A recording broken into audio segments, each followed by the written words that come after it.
একটিবার তুমি চিন্তা করে দেখো না, তোমার মতো আমার মতো কত বন্ধু বান্ধব দুনিয়া থেকে বিদায় নিয়ে চলে গেছি।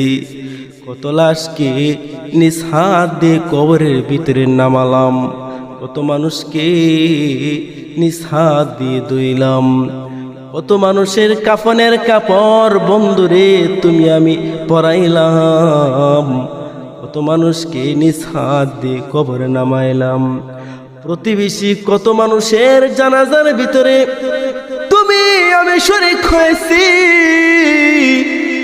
কিন্তু বন্ধুরে একটিবার চিন্তা করে দেখো না, তোমাকেও কিন্তু একদিনেই কবরে যেতে হবে।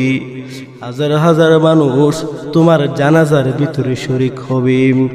ও বন্ধু, আর কতকাল তুমি মহান মালিকের নাফরমানি করবে?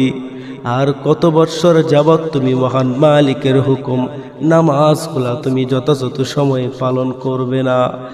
আর কতকাল সময় তুমি মহান মালিকের অবাধ্য বান্দা হিসাবে পরিণত হয়ে দুনিয়ার মধ্যে বসবাস করবে? ও বন্ধু, এখনো তোমার আমার সময় আছে, জলদি করে ফিরে আসো।